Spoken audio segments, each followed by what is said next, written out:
Yes, so you are we are on, everyone is on, and everyone can see the slide. So welcome everybody. This is the first session from Brazil. So I'll be here for a few weeks, and the next time you see me, I will probably be back in the UK. So yeah, um, this will be the last session of this year because next week I already have some commitments, and so I cannot make it. It was meant to be next week, the last session of the year, but um, it wasn't to be. So I'm really sorry for that. But you will have a lot in your plate, hopefully. This actually made me change today's topic so we can try to accelerate a little bit faster so that when we resume next year, we will probably finish this module in about 3 to 4 sessions. Okay, so before we start, the usual advertisement, the quantum computing thing is now alive since last week. As part of our career focused courses. So the mathematical foundations for quantum computing is already alive and it's available. And this is fully like self-paced. You have like quizzes, like problem sheets with, complete worked out solutions for all of them. And yeah, if you are interested in this, it's available. This is module 1. Which covers, all the, you can look at the brochure to see what it will be covering, all the aspects of finite dimensional Hilbert spaces. So module 2 will focus more on the operator side of things. You will also have the brochure coming up soon for that. And there's some other course for the most advanced community members. There's another one coming on Lie groups and representations with applications to quantum machine learning and classical machine learning as well. We will be having a Q&A session about that to share the curriculum, and yeah, that's it. Okay, advertising out of the way. Let's come back to the current Abstract Mathematics 101 bootcamp where we are at. So let me yeah. So we are here in the metric topology section. Unfortunately, we'll still be here next year, in January when we resume. But hopefully, it won't be too long. I would say maybe 3-4 lectures. Then we are here, and this will be maybe 1 or 2 lectures, and then we are done. We can move on to the second module. I've deliberately kept this thing because this timeline just as a reminder, because this was the original timeline, and obviously we are a couple months out of this timeline, so it's okay. Let's recap what we covered last time. We covered topological basis. I hope nobody struggled with this. If you do, please go and review it again, because this will start to play important thing as we go along with the remaining sessions of this module. We also saw the concrete realization of topological basis in respect to the metric topology in terms of the open balls. And we covered this very important notion. This is the notion of second countable spaces. So these are the spaces with the countable basis. And these are very important because these are the type of topological spaces that are actually used in practice because they are easier to handle, well behaved. So yeah, and today I made a little bit of a change of plan. Originally, I was meant to cover product topology and projection maps and these things, but yeah, I decided to cover something else just to keep people motivated, and then we will pick up with the product topology and the other stuff at some point along. So we will cover the notion of topological invariance. We'll cover the notion of connectedness of topological spaces and the notion of connectedness of subsets. That's it. And then you'll have some problem sheets to go and work around it. But this is really, you're starting to get really into the thing. This is one of the reasons I made it change instead of covering something a little bit boring to cover something more excited to keep you, more excited during the holiday period. So you can go and think about this. Okay, so let's start first with. I hope I haven't made any typos. If I did, I'm sorry. It's just because I was rushing to do the slides. So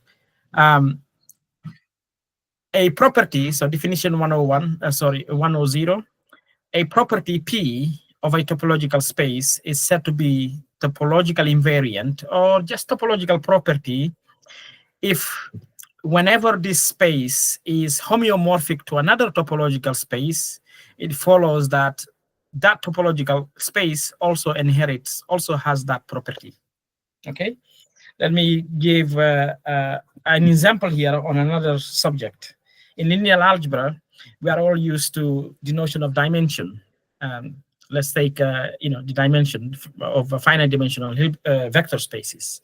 This is an invariant because if we have V with dimension n and V is isomorphic to V prime, then it follows that the dimension of V prime is also n.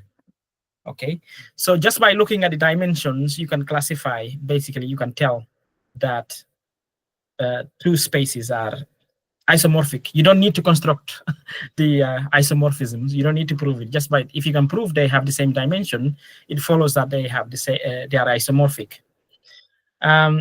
So ideally, what you want for topological spaces, because as you know, they are very wild, instead of when you are given two topological spaces, instead of trying to construct homeomorphism between them, or find a way of saying it cannot exist, sometimes it is easier to just look at some properties that are topological, and if they both share that, then you can know immediately that they are homeomorphic. Sometimes some of these, especially in if you look at some shapes, it becomes very intuitive, easier to tell whether two things are then formal than looking at it formally. Yeah, obviously later on you can obviously the idea is to prove things formally, but sometimes it actually helps to look at things with the naked eye and then say, yeah, these two spaces are homeomorphic. In general, classification of topological spaces is not easy. In fact, there are whole new fields that have been created over the years, stuff like algebraic topology, that were originally created to help with this thing of classification. So the idea was that instead of trying to prove two spaces, this is just a naive in a nutshell, instead of trying to prove two spaces are homeomorphic, for example, using the tools of topology, let's use, for example, algebraic tools. So let's attach the topological spaces to some groups, say, for example, the fundamental group, and then if those algebraic properties structures are isomorphic, because basically it's, in a way, it's easier to do algebra than topology, if you will. And then that the spaces, they are homeomorphic, so you can classify them using these algebraic invariants. Yeah, this is just in naive things. You have to dive a little bit more into algebra, like homotopy theory and all this type of stuff, to understand this properly. But just to put it into context. Okay, so now what we want to ask is, let's look at the some of the notions that we had for topological spaces. My question is Hausdorff a topological property? You can say yes or no, but then you have to prove it at home. Who thinks Hausdorff is meaning that if you have two topological spaces, if one of them is Hausdorff and it's homeomorphic to another one, then that means the other one is also must be Hausdorff. Is Hausdorff a topological property? Yes, probably. Okay. Do we have a consensus?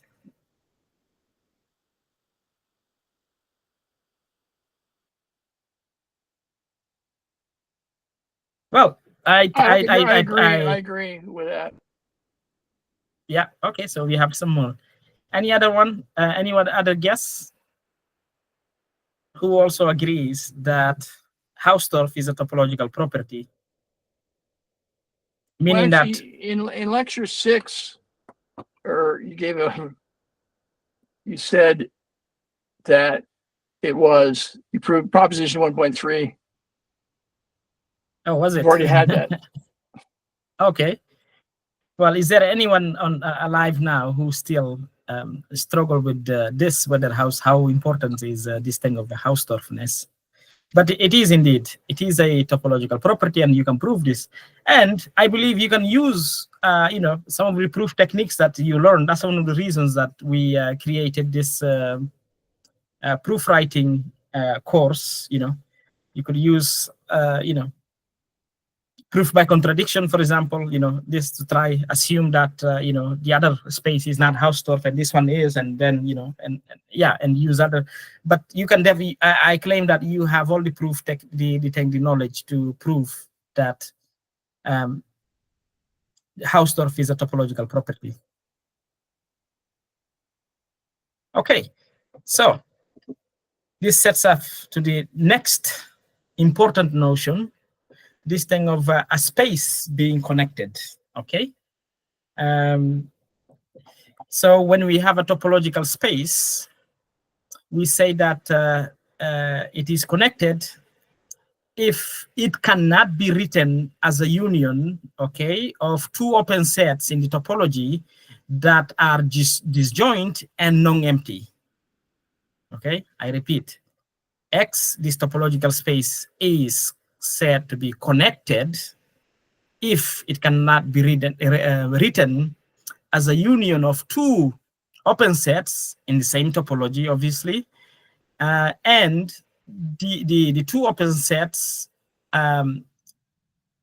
need to be, their intersection must be empty, and they cannot be empty. So if this happens, we say that the space is connected if it cannot be written as a union, as this union. Otherwise, as you might, the opposite of connected, in this case, it actually works out well. It means that disconnected. Okay. And there is actually another way I think you should look at this, try to look at this, is that another way to say this is that X, you can to see this is connected if and only if X and the empty set are the only subsets that are both open and cloping subsets. Actually, I didn't define the notion of open subsets. So this is, you will see this, you can come back to this because that's the next section. I will define the notions of subsets being open.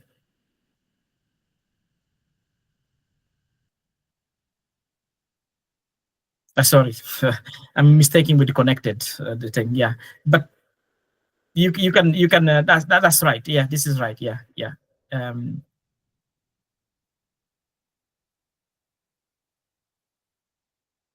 Yeah, that's right. Yeah, I suppose you can.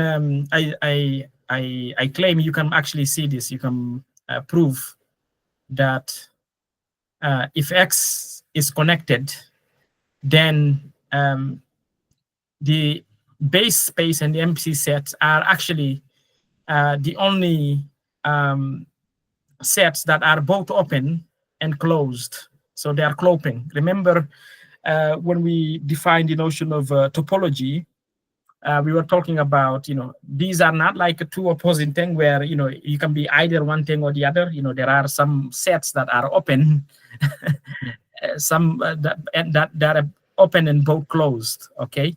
So in this case, if the space is connected, it means that the only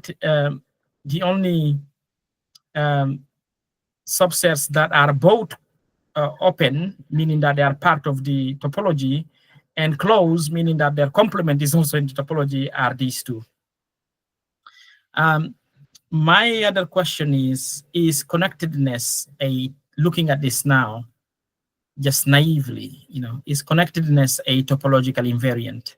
Meaning that if X is connected and X is homeomorphic to Y, is it true? Is it then, Y is also connected? Any hunch? I believe you can also prove this. Who thinks connectedness is a topological invariant, a topological property? I do. Okay. Anyone else? Is the fact that the property is stated entirely in terms of open sets, does that necessarily imply that it's a topological invariant? That's a good question. In general? Yeah.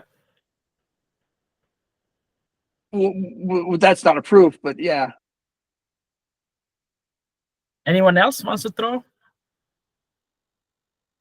This is where obviously you have to remember the whole notion of homeomorphism, how it's done in abstractly, for you to look at this, assuming that the two are homeomorphic and one is connected, then you have to, in this case, X is connected, and you are assuming that there is a homeomorphism, then you have to use the homeomorphism to see whether the fact that they are homeomorphic implies that. This is where you have to remember really this, this is why we are saying, all this, everything is built on top of each other, so this is where you have to remember the properties of homeomorphisms, how they behave in terms of, the open sets. And, as you can see, this involves unions, it involves intersections. And so you have to, yeah. Okay, so I'll leave this. I will not comment on this actually. I mean, you can Google and then you will see the answer. But even if you see the answer, it's really important that you are able to show this, because you have all the tools, even the proof techniques, you went through with my colleague Max to be able to prove this. It's just a matter of patience. Again, mathematics, like for those of you, who are programmers, it requires a lot of patience, So you need to have. Okay, so. Okay, my screen decided to freeze. Hold on a second.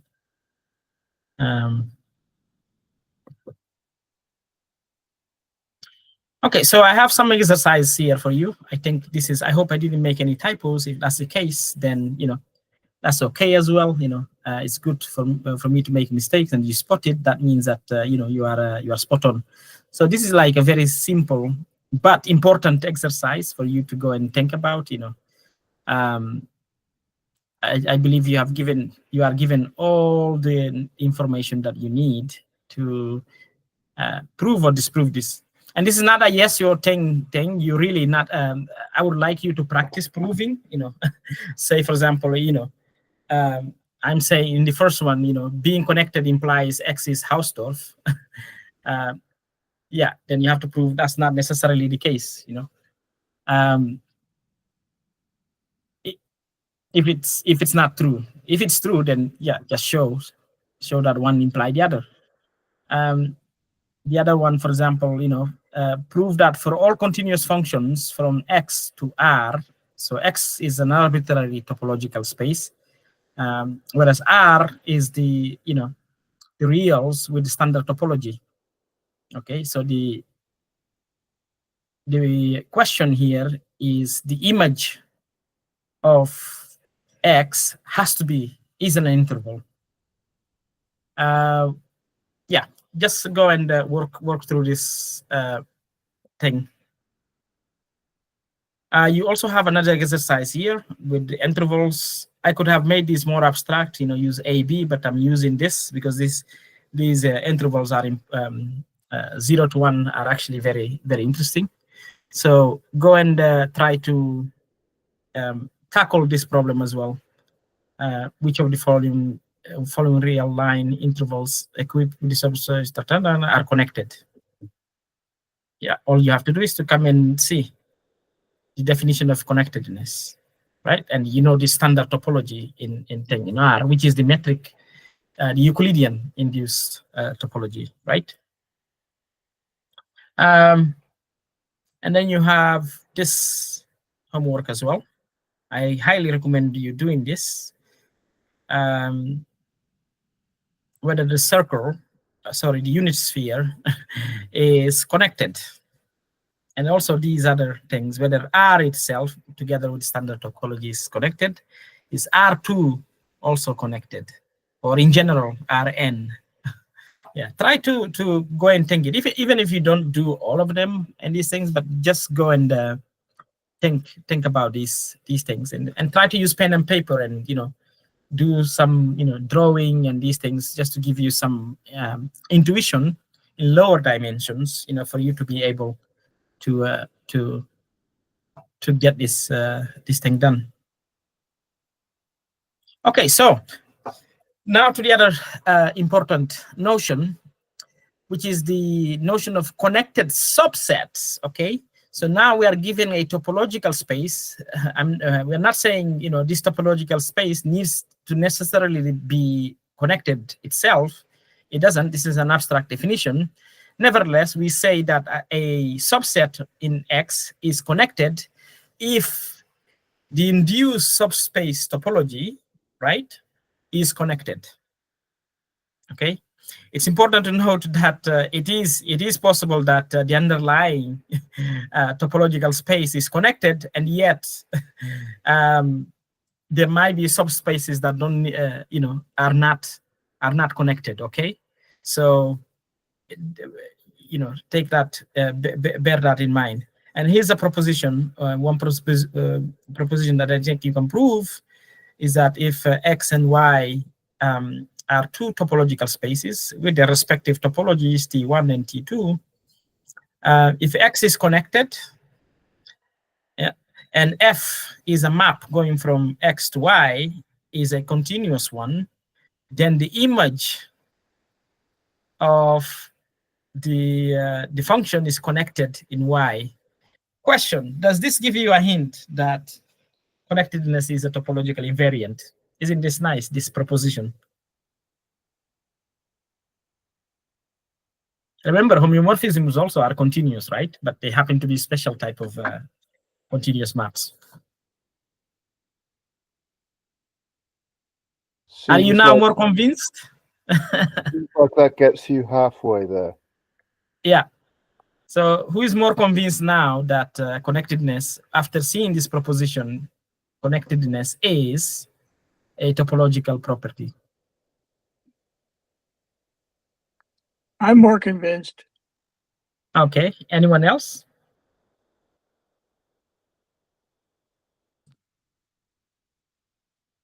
Yeah. Anyway, try to go and see it. You already know that homeomorphism have to be continuous maps. They happen to be a special type of continuous maps, right? So this is already a good help. This we should have called this a lemma for you to try to prove the something else. And here's another very interesting proposition. If A and B are two disjoint, okay, so A and B are disjoint, connected subsets of X, okay, sometimes I will not use, I will just forget the topology. I will just assume there is some topologies. So this is already a change of notations instead of, because so far we've been using like X, T, I think it's, time for us to just stop using this and just assume there is, when I say X, when I don't specify any specific topology, it means like it's abstract, any topology, okay? And then, if I want to specify a specific topology, say, for example, the standard topology, I will say it, okay? So maybe from the next lecture forward, we'll stop using this thing, this notation. We'll just call a topological space X, right? Assuming that, in the background, there is a topology that we don't need to write. Okay, so going back to this, if A and B are two disjoint connected subsets, then their union is connected. This is what this proposition says. The question is, this is homework, can you generalize this proposition to arbitrary non-disjoint connected subsets? So meaning that something like A1, A2, subsets of X to AK. And also, under what conditions can we have, maybe this is a little bit hard, can we have the intersection to be connected? This is something that I want you to go and think about. This is one of the reasons why I think I wanted to, because we are having a very long break, some interesting stuff for you to motivate you and go and think about. Because this is really, we are getting into the meat and grit of topology really with this today.